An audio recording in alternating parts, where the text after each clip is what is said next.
மக்கள் நாயகன் அப்படின்னு சொல்லப்படுற விஜய் சேதுபதி இந்த வாரம் ஆனால் மக்களுடைய எதிரியாக மாறி இருக்கா அப்படின்றது தான் வந்து சொல்லணும். பசங்க தப்பு பண்ணுறாங்கன்னா அந்த பசங்களை வந்து டீச்சர்ஸ் வந்து அடிப்பாங்க, பனிஷ்மெண்ட் கொடுப்பாங்க. சம்மந்தமே இல்லாமல் பக்கத்தில் உட்காந்து வேடிக்கை பார்த்த ஒரு பையனோ இல்லை கிளாஸ் டீச்சரையோ கூப்பிட்டு வச்சு அவன் தப்பு பண்ணா கிளாஸ் டீச்சரை உனக்கு தான் அடிப்பேன் இல்லை உனக்கு தான் பனிஷ்மெண்ட் கொடுப்பேன்னா அப்படிப்பட்ட ஸ்கூலில் நீங்கள் பசங்களை சேர்ப்பீங்களா? இல்லை அப்படிப்பட்ட ஸ்கூல் தான் நல்ல ஸ்கூலா? இல்லை அப்படிப்பட்ட டீச்சர் தான் நல்ல டீச்சரா? பட் ஆனஸ்ட்டாக சொன்னால் எனக்கு வந்து அமித் பண்ணது இந்த வீக் கேப்டன்சி வந்து ரொம்ப பிடிச்சிருக்கு. வனிதாலாம் வந்து பயங்கரமாக பண்ணாங்க. ஸோ அப்படிப்பட்ட வனிதாவே வந்து கமலஹாசன் சார் வந்து செம்மையாக ஹேண்டில் பண்ணார். ஆனால் விஜய் சேதுபதி வந்து பார்வதி ஹேண்டில் பண்ணுறதுக்கு ரொம்ப தடுமாறுறாருன்னு தான் நான் வந்து நினைக்கிறேன். பட் இன்னொரு விஷயம் வந்து நான் சொல்லி ஆகணும். ஆப்போசிட் கண்டஸ்டன்ட் வந்து என்னதானோ அவங்க ஒரு ஷோக்கு வந்துருந்தாலுமே அவங்க வந்து ஒரு ஹியூமன் பீயிங் தான். அவங்களுக்கு கொடுக்க வேண்டிய ரெஸ்பெக்டை கண்டிப்பாக கொடுத்து தான் ஆகணும். பட் ஆனால் விஜய் சேதுபதி அவர்கள் வந்து கொடுக்குறாரான்னு கேட்டால் கிடையவே கிடையாது. இப்போது ஒருத்தர் வந்து ஒரு விஷயத்தை அவ்வளோ பேசக்கூடாதுங்க, உட்காருங்க, இது வேலை இல்லையா எங்களுக்கு அப்படின்ற மாதிரி பேசுறாரு. அப்போது என்னதான் ஒரு ஹோஸ்ட்டு அவருக்கு ஒரு பேசாமல் நடிக்கிறதுக்கே போயிட்டு இருக்கலாம். அவர் எதுக்கு வந்து படம் சரியாக போகலாம் நீங்கள் வந்துட்டாரா என்னன்றது தெரியல. ஆனால் விஜய் சேதுபதி அண்ணா மன்னிச்சிருந்தேன், இந்த வீடியோவில் உங்களை பற்றி தான் பேச போகிறேன். ஹலோ மக்கள், எல்லாருக்கும் வணக்கம். Welcome back to YK wife channel. இந்த வாரம் பிக் பாஸ் எபிசோட் வந்து எல்லாரும் பார்த்துருப்பீங்க. உங்களுக்கு இந்த வாரம் எபிசோட் பிடிச்சிருந்தா அப்படின்றது கீழே கமெண்ட்டில் சொல்லுங்கள். பிடிக்கலனாலும் ஏன் பிடிக்கல அப்படின்றது வந்து கீழே கமெண்ட் பண்ணி சொல்லுங்கள். இந்த வாரம் எபிசோடில் என்ன பார்க்க போகிறோம் அப்படின்னா, கோர்ட் ட்ராமா வந்து பண்ணாங்க. யார் யார் மேலே புகார் இருக்கோ அந்த புகார்லாம் வந்து ஒவ்வொருத்தர் மேலே மாற்றி மாற்றி கொடுத்தாங்க. ஸோ அது கோர்ட் ட்ராமா ஒன்று நடந்தது, அது எல்லாமே முடிஞ்சுது. வீட்டுக்குள்ளே ஒரு சில இன்சிடென்ட் நடந்ததுங்களா, அதுதான் வந்து ரொம்ப கொண்டு போச்சு. அதுல முதல் விஷயம் வந்து பாத்தீங்கன்னா, கர்முதீன் பார்வதி இவங்க ரெண்டு பேரும் வந்து மைக்கு போடலன்னு சொல்லிட்டு மைக்கை கழட்டி வச்சுட்டு பிக் பாஸ் வந்து இவங்களுக்கு பனிஷ்மெண்ட் கொடுத்தாங்க. அதே மாதிரி வீட்டில் இருந்த எல்லாருடைய முட்டை, பால், டீ, காஃபிலாம் குடிக்க முடியாம வீட்டில் நிறைய பேர் கஷ்டப்பட்டாங்க. சும்மா நம்ம வீட்டில் காலை தூங்கி எழுந்தாலே காஃபி குடிப்போம் நம்மளாம். ஸோ அப்படி குடிக்க முடியலன்றது வந்து பல பேருக்கு அங்கே வந்து மைண்ட் ப்ரெஷராக இருக்கும். ஏன்னா அப்படிப்பட்ட அடைச்சி வச்சிருக்க இடத்துல வந்து இதெல்லாம் நடக்குதுன்றது வந்து ரொம்ப அங்கே கஷ்டமாக தான் இருக்கும். ஸோ அதெல்லாம் ஒரு பக்கம் இருக்கட்டும். நம்ம இந்த வாரம் இந்த எபிசோட் பர்டிகுலராக போட்டு எதுக்குன்னா ஒருத்தரை பற்றி பேசுறதுக்காண்டி தான். பொதுவா பள்ளிக்கூடங்கள் எல்லாம் வந்து ஒரு பசங்க தப்பு பண்றாங்கன்னா அந்த பசங்களை வந்து டீச்சர்ஸ் வந்து அடிப்பாங்க, பனிஷ்மெண்ட் கொடுப்பாங்க. சம்மந்தமே இல்லாம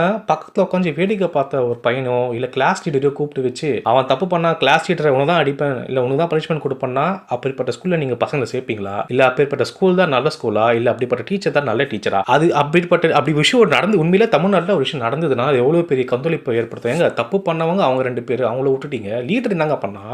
மனுஷன் ஒரு ஈவிரக்கம் இல்லாம நடந்துக்கிறாங்க. அப்படிப்பட்ட இருக்கிறவனை கூப்பிட்டு வச்சு இந்த வாரம் வச்சு செஞ்சு விட்டுருக்கிறீங்க மிஸ்டர் விஜய் சேதுபதி சார் அவர்களே. அது வந்து மிகவும் கண்டிக்கத்தக்கது. அது வந்து மிகவும் தவறான விஷயமா நாங்கள் வாய் ரோல் ஆயினே கிடக்குது. சே, ரொம்ப நாள் கழிச்சு வீடியோ பேசுறீங்களா, அதனால வாய்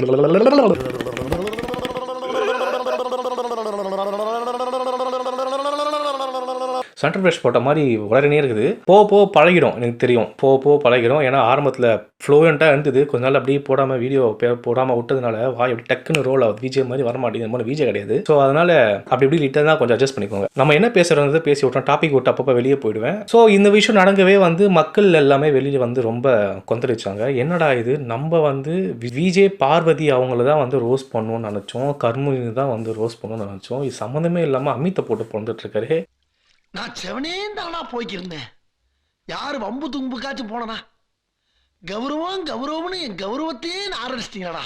பட் ஆனஸ்ட்டாக சொன்னால் எனக்கு வந்து அமித் பண்ணது இந்த வீக் கேப்டன்சி வந்து ரொம்ப பிடிச்சிருக்கு.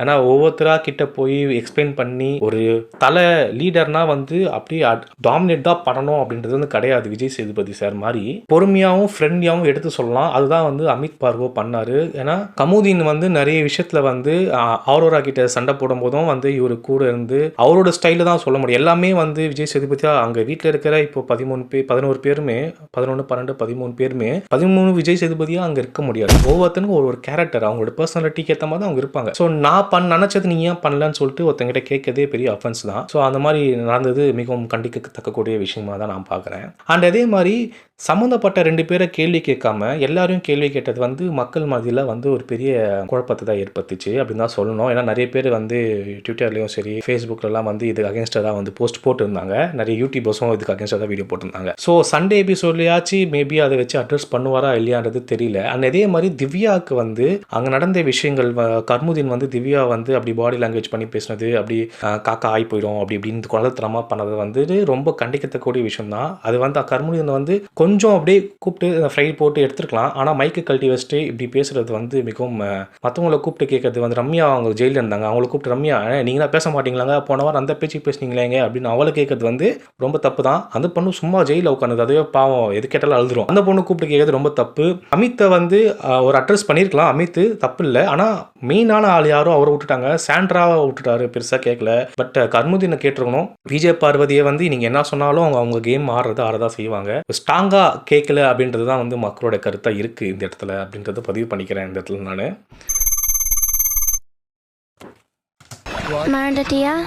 மக்கள் நாயகன் அப்படின்னு சொல்லப்படுற விஜய் சேதுபதி இந்த வாரம் ஆனால் மக்களுடைய எதிரியாக மாறி இருக்கா அப்படின்றது தான் வந்து சொல்லணும். சும்மா ஃபண்ணுக்கு சொல்கிறேன். முக்கியமாக இந்த விஷயத்தை நான் வந்து இந்த இடத்துல அட்ரஸ் பண்ணி ஆகணும். ஏன்னா இது வந்து ரொம்ப நாளாக நான் இந்த விஷயத்தை பற்றி பேசணும்னு அப்படின்னு நினச்சிட்டே இருந்தேன். கமல்ஹாசன் சார் வந்து சீசன் 1லேருந்து சீசன் 7 வரைக்கும் வந்து ஹோஸ்ட் பண்ணியிருப்பார். சீசன் 8, 9 தான் வந்து விஜய் சேதுபதி ஹோஸ்ட் பண்ணியிருப்பார், if I am not wrong. இப்படிப்பட்ட விஷயங்கள் வந்து ஃபஸ்ட்டு சீசன்லேருந்தே நடந்து தான் இருந்தது. ஓவியக்கு நடந்திருக்கு, காயத்ரி ரகுராம் இருந்தாங்க, அந்த டைமில் சக்தி இருந்தார். First season, second season, third season, 4th, 5th Vanitha விஜயகுமார்லாம் வந்து வனிதா விஜயகுமார், ஐஸ்வர்யா, ஸோ இவங்க எல்லாமே வந்து பெருசாக வந்து இதை விட பயங்கரமாக பண்ணாங்க. விஜய் பார்வதியெல்லாம் சும்மா அவங்க வனிதா விஜயகுமார் கால்வாசி கூட வராது, வனிதாலாம் வந்து பயங்கரமாக பண்ணாங்க. ஸோ அப்படிப்பட்ட வனிதாவே வந்து கமலஹாசன் சார் வந்து செம்மையாக ஹேண்டில் பண்ணார். ஆனால் விஜய் சேதுபதி வந்து பார்வதி ஹேண்டில் பண்ணுறதுக்கு ரொம்ப தடுமாறுறாருன்னு தான் நான் வந்து நினைக்கிறேன். பட் இன்னொரு விஷயம் வந்து நான் சொல்லி ஆகணும். ஆப்போசிட் கண்டஸ்டன்ட் வந்து என்னதானோ அவங்க ஒரு ஷோக்கு வந்துருந்தாலுமே அவங்க வந்து ஒரு ஹியூமன் பீயிங் தான். அவங்களுக்கு கொடுக்க வேண்டிய ரெஸ்பெக்டை கண்டிப்பாக கொடுத்து தான் ஆகணும். பட் ஆனால் விஜய் சேதுபதி அவர்கள் வந்து கொடுக்குறாரான்னு கேட்டால் கிடையவே கிடையாது. இப்போது ஒருத்தர் வந்து ஒரு விஷயத்தை எழுதி நிற்க வச்சு கேட்குறாரு அப்படின்னா இவர் வந்து அவங்க பேசுறதுக்கு டைம் கொடுக்கணும். அவங்க சொல்கிற விஷயத்த கொஞ்சம் பொறுமையாக கேட்கணும். 1.5 மணி நேரம் ஷோனா அவங்க எடுக்கிறது வந்து பார்த்தீங்கன்னா கிட்டத்தட்ட 6-7 மணி நேரம் எடுப்பாங்க. ஸோ இவருக்கு வந்து 1.5 மணி நேரம் ஷோ தான், அதில் இவர் பேசுறது தான் வந்து ஃபுல்லாக ரிஜிஸ்டர் ஆகணும்னு நினைக்கிறது வந்து ரொம்ப தப்பு. நீங்கள் மற்ற சீசன்லாம் பார்த்தீங்கன்னா கமல்ஹாசன் சார் வந்து 2 நிமிஷம் பேசினாலுமே நறுக்குன்னு பேசுவார், சரிங்களா? சும்மா ஒரு பேசணுன்னாலுமே இப்போ விஜய் சேதுபதி சார் நடக்கிற ஷோ 5 மணி நேரம்னா கமல்ஹாசன் சார் ஷோனா வந்து 8 மணி நேரம்லாம் போகும். ஏன்னா அவர் இஷ்டத்துக்கு பேசுவார், ஸ்கிரிப்டே தேவையில்ல அவருக்கு, அவர் மைண்டே ஸ்கிரிப்ட் தான். அவர் உள்ளேயே வந்து 4 அசிஸ்டன்ட் டேரக்டர் வச்சுருக்காங்க மைண்டுக்குள்ளே. ஸோ அப்படி வந்துட்டு ஒரு மனிதனே வந்து மற்றவங்க பேசுறதுக்கு டைம் கொடுப்பாரு, அவங்களோட எக்ஸ்ப்ளனேஷன் கேட்பாரு. பட் ஆனால் நம்ம ஆள் எக்ஸ்ப்ளனேஷனே கேட்க மாட்டாரு. எதுக்கு நிற்க வச்சு கேள்வி கேட்டார்னா இப்போ கூட வினோத்துக்கு தான் நடந்தது நேற்று எபிசோடில், சாட்டர்டே எபிசோடில். வினோத் அவர்கள் வந்து எக்ஸ்பிளைன் பண்ண வராரு. ஆனால் நீங்கள் எல்லாம் பேசாதீங்க வினோத், சைலண்டாக இருங்க சொல்லிட்டு இவருக்கே கொஷின், அப்போ திருப்பி பேசிட்டு கொஷின் கேட்குறாரு. அது வினோத் பயப்படுறாரு.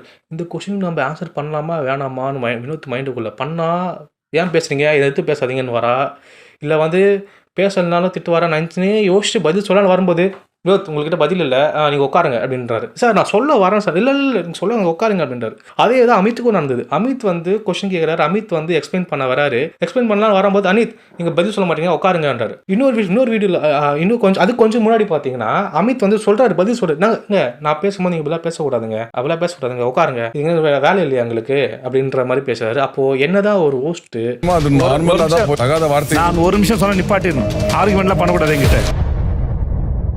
அவருக்கு ஒரு பேசாமல் நடிக்கிறதுக்கே போயிட்டுருக்கலாம். அவர் எதுக்கு வந்து படம் சரியாக போகலாம் நீங்கள் வந்துட்டாரா என்னன்றது தெரியல. இதுக்கப்புறம் வர எபிசோடில் வேணால் மாற்றி ஈத்தி கொஞ்சம் பண்ணார்னா ஷோ இன்னும் கொஞ்சம் நல்லா இன்ட்ரெஸ்டிங்காக போகும். ஆனால் ஒரு விஷயத்தை பாராட்டி ஆகணும். அது என்னென்னா தப்பு பண்ணால் பக்கவாக தட்டி கேட்குறாரு, அதில் வந்து குறையே கிடையாது. மக்களோட பாயிண்ட் ஆஃப் வியூ, மக்கள் என்ன பேசணும்னு நினைக்கிறாங்களோ அதை வந்து கரெக்டாக சொல்லிடுறாரு இதுக்கு முன்னாடிலாம். பட் இப்போது ரீசெண்டாக இந்த வாரம் மட்டும்தான் வந்து இந்த விஷயத்தமாக மட்டும்தான் வந்து நிறைய பேர் கோவப்படுறாங்க. பட் இதை அட்ரஸ் பண்ணியிருக்கலான்றது எங்களுடைய கருத்து. பிக் பாஸ் ஃபேன்ஸுக்கு வந்து இது வந்து சொல்கிறாங்க. அண்ட் இதுக்கப்புறம் வர எபிசோடில் கொஞ்சம் சேஞ்ச் பண்ணி மாடுலேஷன் மாற்றி கீத்தி பேசினாரா நல்லாயிருக்கும். அதே மாதிரி ஆப்போசிட் பர்சனுக்கு ரெஸ்பெக்ட் கொடுக்கணும். தப்பு பண்ணி தான் தட்டி கேட்க தான் செய்யணும். அதுக்குன்னு வந்து அவங்களுடைய நியாயத்தையும் வந்து கேட்கணும். ஏன்னா ஒவ்வொருத்தரும் ஒவ்வொரு கேம் ஸ்ட்ராட்டஜியில் வந்து விளையாடுவாங்க.